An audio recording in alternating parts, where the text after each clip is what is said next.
This lecture is all about designing A product recipe. If you remember, जब हमने products create की थी, जब आइटम्स वाले मॉड्यूल में थे, तो तब हमने एक आइटम क्रिएट की थी as a assembly item. If I go in that item again, you can see we have created this item type is inventory assembly and it was i5 7th generation 8GB 1TB। अगर मैं इसकी detail में जाता हूँ तो हमारे पास कुछ इस तरह की प्रोडक्ट रेसिपी थी। Let me enlarge it, this one. तो यहाँ पे हमारे पास इसमें जो यूज़ हो रहा था एक कंप्यूटर केस था सिंपल। आई एज्यूम कि हमारे पास जस्ट यही पार्ट्स हैं जो इनको हम असेंबल करते हैं तो हमारा एक सिस्टम तैयार हो जाता है। हम कंप्लीट डिटेल में नहीं जाएंगे बोर्ड में क्या क्या लगता है ब्ला ब्ला, क्योंकि बहुत सारे लोग इतने टेक्निकल नहीं होंगे इन आईटी की फील्ड से, so will not go in detail. Then हमारे पास एक बोर्ड रिक्वायर्ड होता है। It's a complete board already designed, we just have to assemble it with our casing. Then एक hard disk, processor and RAM, that's all required to assemble a system. यहाँ पे आप देख सकते हैं इनका एक एक पीस हमें रिक्वायर्ड था जो हमने उस वक्त सेलेक्ट किया। Then unit of measure is each. अगर बॉक्स किसी का लग रहा है तो आप बॉक्स चूज़ कर। It depend on business. Let से आपका फूड सेक्टर में भी बिजनेस है, देन या आप फार्मास्यूटिकल में है, तो आपका जो प्रोडक्ट रेसिपी है बहुत कॉम्प्लेक्स भी हो सकती है। यानी कि आपका ये जो क्वांटिटी है वो पॉइंट्स में हो सकती है, मिलीग्राम्स में या मिलीलीटर्स में, कुछ इस तरह की क्वांटिटीज़ हो सकती हैं। तो it depend upon business to business. यहाँ पे हम जस्ट लर्निंग के लिए एक इजी एग्जांपल ले रहे हैं ताकि हर कोई अंडरस्टैंड कर सके। देन इसके अलावा जो एडिशनल एक्सपेंसेस, जो रॉ मटेरियल के अलावा हमारे लेबर चार्जेस इस पे लग रहे थे। ईच सिस्टम को बिल्ड करने के लिए हमारे 200 जो डायरेक्ट लेबर चार्जेस थे वो ऐड हो रहे थे।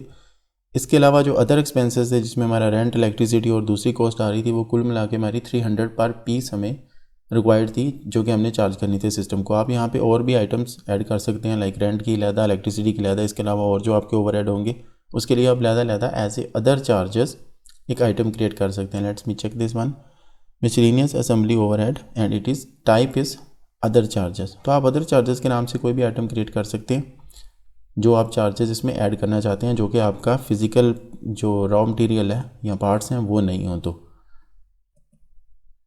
इस कॉलम में आपको कॉस्ट शो हो रही होती है, जो भी आपने परचेज़ के टाइम पे या इन आइटम्स को क्रिएट करते हुए इनकी जो कॉस्ट आपने असाइन की हुई है, एवरेज कॉस्ट आपके सिस्टम में जो होगी यहाँ पे वो शो हो रही होगी, quantity, unit of measure and total cost जो इसकी बन रही होगी वो आपको यहाँ पे शो होगी कि बिल ऑफ मटेरियल की टोटल कॉस्ट या इस प्रोडक्ट रेसिपी, इस प्रोडक्ट को असेंबल करने पे आपकी जो कॉस्ट आएगी 25,500 थी।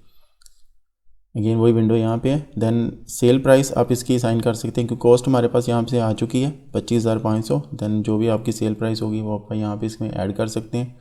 प्रोडक्ट डिस्क्रिप्शन, कॉस्ट आप किस तरह लेना चाहते हैं ये हम ऑलरेडी डिस्कस कर चुके थे। ग्लोबल डिफाइंड और टोटल बिल BOM कॉस्ट क्या है, तो हम जो है बिल ऑफ मटीरियल की कॉस्ट को लेके चल रहे होंगे ताकि इसमें किसी तरह का कोई वेरिएंस ना आए।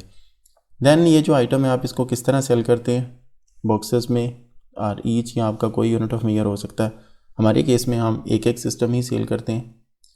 ये इस प्रोडक्ट की डिस्क्रिप्शन है, सब आइटम ये किसी की नहीं है, दैट्स ऑल। तो अभी मुझे एक और आइटम क्रिएट करनी है इसी तरह की, ताकि हमारे पास एटलीस्ट 2 आइटम्स हों जिनको हम अभी अपने प्रोडक्शन रन्स में लेके चल रहे हों। तो हमारे पास एक ऑलरेडी क्रिएटेड है। एक और वे में आपको भी आइटम क्रिएट करने का बताता हूँ कि हम इसको डुप्लीकेट कर सकते हैं, किसी भी आइटम को जो यहाँ पे ऑलरेडी क्रिएटेड है। अगर हम डुप्लीकेट वाला ऑप्शन पे जाएंगे तो एक और आइटम क्रिएट हो जाएगी जिसमें सेम यही डाटा होगा। तो हमने अभी जिसमें जो भी चेंजेस करनी है वो हम कर सकते हैं। लेट्स से अभी हम प्रोड्यूस करने वाले हैं i7 and it is 10th generation. It should be 16 GB and 1 TB। This is my requirement what I am going to produce. इसको भी मैं एज ए ईच पीस ही मेयर करता हूँ अपने सिस्टम में। टोटल कॉस्ट में इसकी जो लूँगा वो बिल ऑफ मटेरियल की जो कॉस्ट बनेगी वही COGS लेजर मेरा ये वाला असाइंड है इसको। देन इनकम के लिए जो मैंने लेजर असाइन किया है that is sales, finished good sales. इस लेजर में मेरी ये इनकम जाना चाहिए, इट्स टैक्सेबल आइटम। इसका देखते हैं अभी बिल ऑफ मटेरियल क्या है। तो मैं इसको अगर फुल व्यू में जाता हूँ, मुझे एक इसके लिए कंप्यूटर केस चाहिए। Let me change this case, मैं इसके लिए अभी गेमिंग केस रखना चाहता हूँ। देन जो कंप्लीट बोर्ड है वो already is there.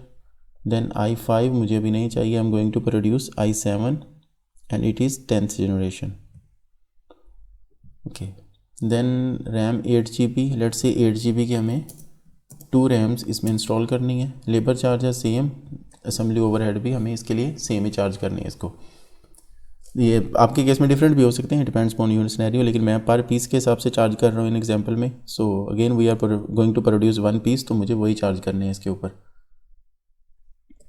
C how simple it is. जब हम डुप्लीकेट कर लेते हैं तो ऑलमोस्ट बाकी डाटा हमारा वहीं का वहीं फिल होता है, जस्ट जो हमें चेंजेस करनी पड़ती हैं, थोड़ी बहुत चेंजेस करके हमारी एक न्यू आइटम क्रिएट हो जाती है, हमें स्क्रैच से दोबारा कंप्लीट आइटम नहीं क्रिएट करनी पड़ती। तो इस तरह हमारी जो बिल ऑफ मटेरियल की टोटल कॉस्ट आती है दैट इज़ 41,500। तो हम लेट से इसको 50,000 का सेल करेंगे, देन हमारे पास मार्जिन होगा 17% का। It's quite low, let me make it 55,000। तो हम इसको 55,000 का सेल करते हैं। इसकी डिस्क्रिप्शन यहाँ पे चेंज कर देते हैं, it's i7 10th generation 16 GB 1 TB। This is my description for this item. अगर भी मैं इसको सेव करता हूँ तो ये आइटम हमारे सिस्टम में रिकॉर्ड हो जाएगी। और इस तरह हमारे पास 2 असेंबली आइटम सिस्टम में आ चुकी हुई हैं। One is i5 7th generation and the i7 10th generation. तो अभी इनको अगर हम प्रोड्यूस करना चाहते हैं, लेट्स से अगर मैं वापस जाता हूँ इसी में, देन अगर मैं इसकी रेसिपी को और चेक करता हूँ प्रोडक्ट को, तो इसमें हमें ये वाली चीज़ें रिक्वायर्ड थी। लेकिन अभी तक पिछली जितनी भी एग्जांपल ली उनमें हमने ना तो ये कंप्यूटर बोर्ड परचेज़ किया, ना ही कोई कंप्यूटर केस परचेज़ किया, ना ही हार्ड डिस्क वगैरह, ना ही कोई प्रोसेसर। तो ये चीज़ें हमारे स्टॉक में नहीं है, तो हम फिनिश गुड तो प्रोड्यूस ही नहीं कर सकते। तो सबसे पहले रिक्वायर्ड है कि हमारे पास ये वाली चीज़ें हमारे स्टॉक में ऐड हो।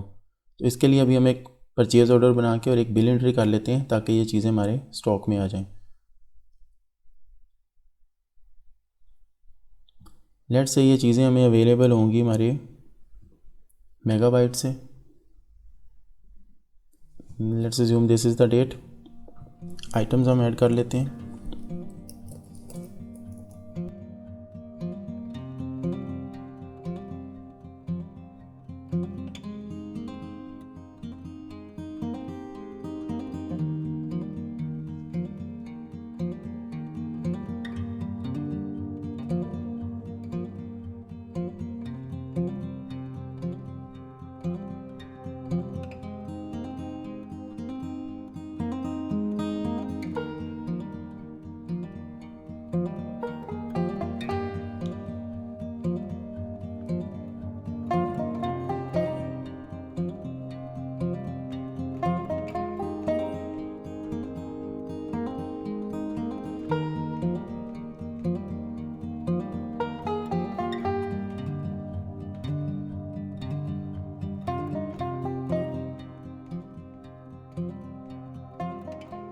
$2.6 मिलियन टोटल।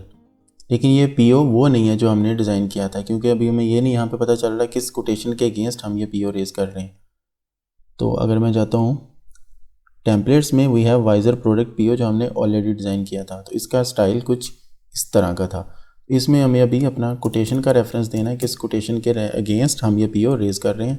वो मैंने रेफरेंस डाल दिया। मेमो या वेंडर मैसेज में आप कुछ ऐड करना चाहते हैं, you can add, otherwise save it. Then आप इसको प्रिंट करेंगे यहाँ से और अपने वेंडर को सेंड कर देंगे, दैट्स मेगाबाइट प्राइवेट लिमिटेड। और प्रिंट में हमें इसका कुछ इस तरह का प्रीव्यू मिलेगा। ये डिज़ाइन हमने ऑलरेडी अपने सिस्टम में जनरेट किया था। 2.6 million is the total PO. तो हमने पीओ रेज कर लिया। आई एज्यूम के ये हमें ये प्रोडक्ट्स और साथ में इसकी इनवॉइस रिसीव हो चुकी हुई है आफ्टर 2 डेज़। तो हम इस बिल को अभी एंटर करते हैं। बिल एंट्री में जाएंगे, मेगाबाइट प्राइवेट लिमिटेड, सिस्टम में saying open purchase order exist, I want to receive against that. तो हमने एक ये वाला परचेज ऑर्डर अभी जनरेट किया, इसके अगेंस्ट हम रिसीव करते हैं। सो ऑटोमेटिकली जो हमने परचेज ऑर्डर में आइटम्स ऐड की थी वो हमें यहाँ पे शो होने लग गई हैं। 14 को bill number is 6547, 2.6 million automatically system is taking. Net 15 days बाद हमने इसको पेमेंट करनी है। ये वो टर्म्स हैं जो हमने ऑलरेडी इस आइटम इसको क्रिएट करते हुए इस वेंडर को ऐड की हुई हैं। अगर हमारे इस वक्त इनवॉइस में कुछ डिफरेंट टर्म्स हैं तो हम वो चूज़ कर सकते हैं। आई एज्यूम कि हमारे पास सेम टर्म्स है, तो बाकी डिटेल वही है। आई एज्यूम कि मैंने जितना ऑर्डर किया था मुझे उतना ही रिसीव हो चुका हुआ है। एंड कॉलम में आप देख सकते हैं पीओ का रेफरेंस कि किस पीओ के अगेंस्ट आपको ये स्टॉक रिसीव हुआ है। सेव। भी हम एक बार अपने इन्वेंट्री रिपोर्ट में जाकर देख लेते हैं whether these things have been added. Inventory stock status by item. As you can see stock हमारा ऐड हो चुका हुआ है। कंप्यूटर बोर्ड जो कंप्लीट एल एंड HP वाले थे वो 10 piece and 100 piece already added. Then computer case 5 piece each हमने ऑर्डर किए थे। बैटरीज इस परचेज ऑर्डर में नहीं थी, हमने एक डिफरेंट परचेज ऑर्डर में ऑलरेडी परचेज की हुई थी, वो हमारे पास स्टॉक में है। देन प्रोसेसर्स 10 पीस ईच हमने ऑर्डर किए थे। Then RAM 8 GB that is 250 pieces. अगर मैं इस पर डबल क्लिक करता हूँ तो मुझे इसकी डिटेल शो होगी इस आइटम की रिपोर्ट के हमने बिल 4567 जो बिल नंबर है 14 मार्च 2020 को हमने 5 बॉक्सेस परचेज़ किए हैं इसके। ये जो PO इस डेट को ये वाला PO हमारा रेज़ हुआ था, इस PO में अभी हमारे पास रिसीव होने वाली क्वांटिटी कोई नहीं है, ज़ीरो है, because we have received already. Okay that's all जो हमें रिक्वायर्ड था। देन हार्ड डिस्क रिक्वायर्ड थी 50 पीस ऑलरेडी हमारे सिस्टम में। अभी हम नेक्स्ट लेक्चर में जाके अपने प्रोडक्शंस रन करते हैं और देखते हैं असेंबली हम इन चीज़ों को कैसे सिस्टम में असम्बल करके फिनिश गुड प्रोड्यूस करते हैं। प्रोसेस सेम होगा। अगर आप बेशक असेंबलिंग कर रहे हैं या मैन्युफैक्चरिंग कर रहे हैं, कुछ चीज़ों की प्रोडक्शन कर रहे हैं जिसमें आपका बहुत ज़्यादा रॉ मटेरियल यूज़ हो रहा है, देन अगेन आपके लिए प्रोसेस जो होगा यही सेम होगा, लेकिन आपकी जो प्रोडक्ट रेसिपी का डिज़ाइनिंग के टाइम पे आपको थोड़ा कॉम्प्लेक्स स्ट्रक्चर मिलेगा depending upon your business. Again वही एग्जांपल कि अगर आप फूड या फार्मास्यूटिकल इस तरह के चीज़ों में हैं, इस तरह के बिज़नेस में जहाँ पे बहुत छोटी छोटी चीज़ें ऐड हो रही होती हैं, तो वहाँ पे आपका एक कम्प्लेक्स प्रोडक्ट रेसिपी होगी। हमारे केस में इट्स क्वाइट सिंपल ताकि हर कोई अंडरस्टैंड कर सके कि प्रोडक्शन सिस्टम में कैसे रन की जाती है।